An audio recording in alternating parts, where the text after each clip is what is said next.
From the Newscenter 11 studios in Halstead, this is Newscenter 11 with Zach Benedict.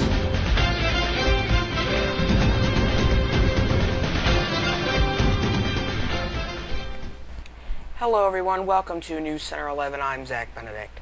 This evening, starting in New York State with a fatal stabbing, Binghamton police identify the victim of a stabbing as 24-year-old Justin Sobolewski. Sobolewski was pronounced dead at Wilson Hospital this morning. Binghamton detectives arrested 26-year-old Jamel Young of Binghamton around midnight.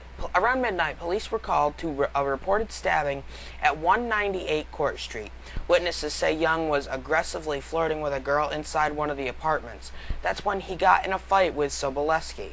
It was broken up by witnesses, but when Sobolewski left the apartment, Young followed him into the hallway. Young is accused of stabbing Sobolewski 3 times. Young is charged with murder. He is being held at the Broome County Jail without bail. Now back to northeastern Pennsylvania's top story now for nearly a week.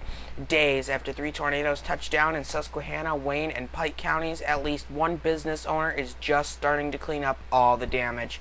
The National Weather Service and local emergency management officials said the most structural damage caused by Friday's tornadoes was at P&L Transmission near Beach Lake, Wayne County. The owner was just beginning to clean up on Wednesday and said it will be a while before his business is fully back to normal.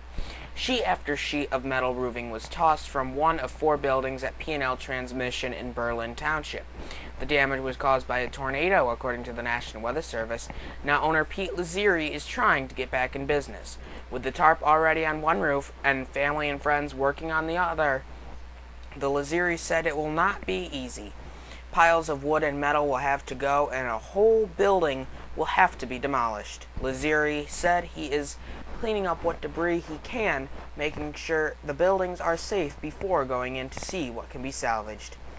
Back to New York, where an Otsego County father and son are arrested for growing marijuana.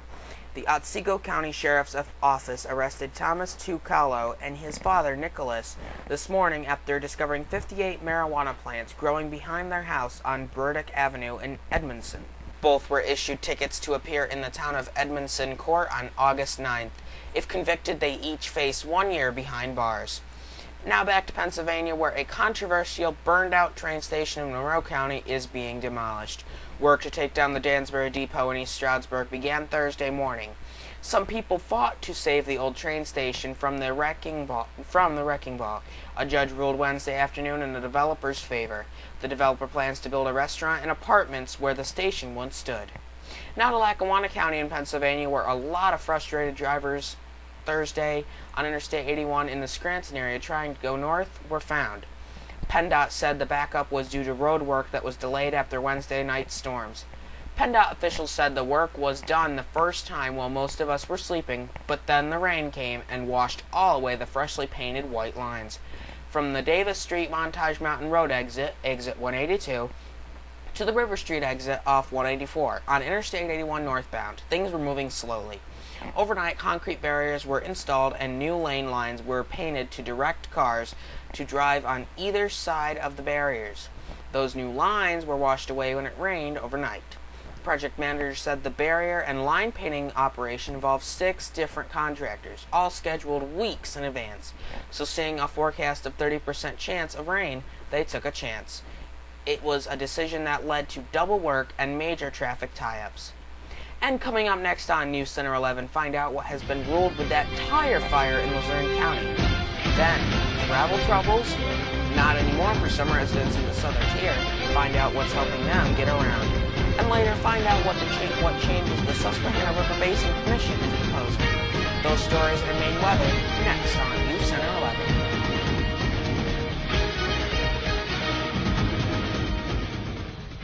Welcome back. A fire that sent heavy black smoke billowing over part of Luzerne County Monday was no accident, according to state police. Investigators said Wednesday the fire at Hazel Auto Parts near Hazleton was intentionally set. Nearly 5,000 tires were stored on the property. The owner said he suspected the fire was set.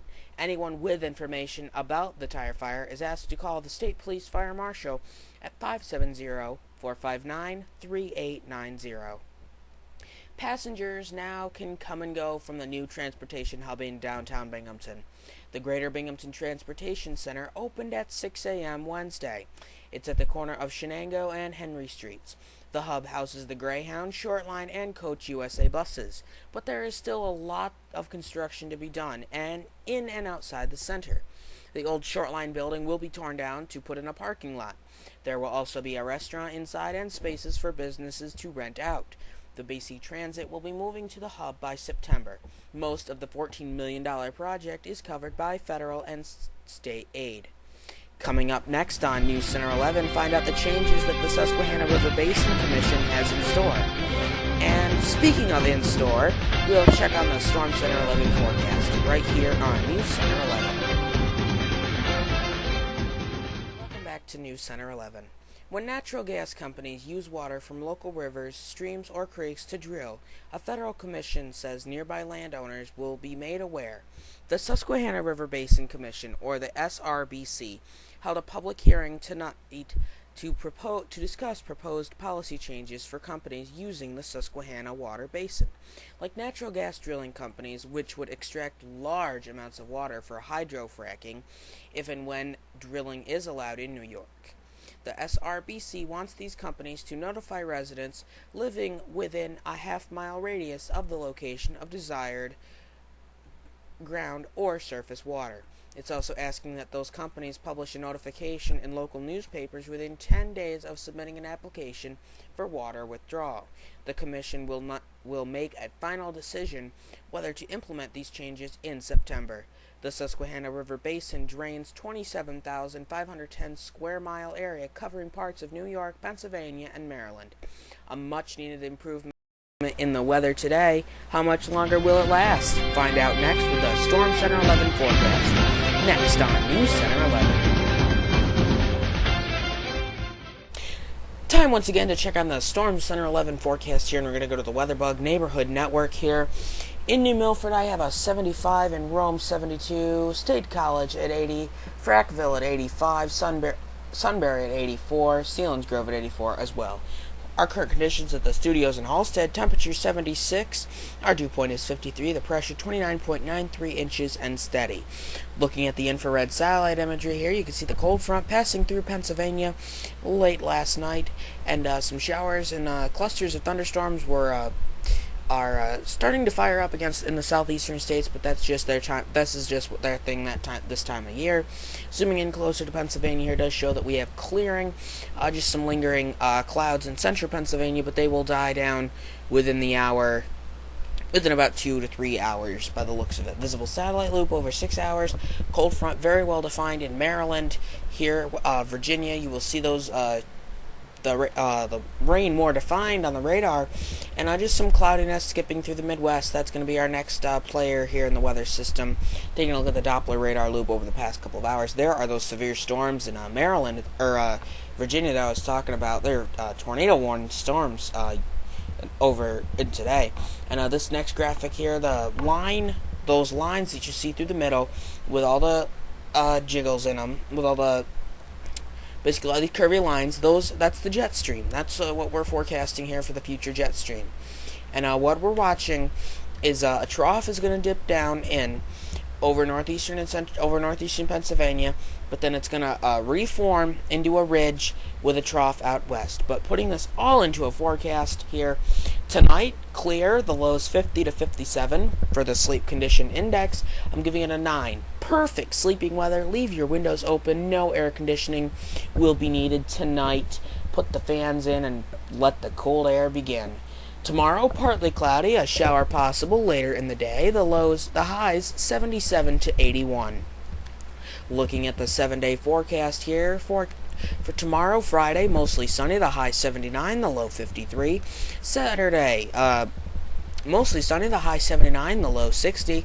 Sunday, showers, high 75, the low 65. Monday, showers again in the late afternoon, early evening, the high 80, the low 67. Tuesday, hot and humid, the high 88, the low 65. Wednesday, stormy, the high 85, the low 60. We'll be back in a moment with more.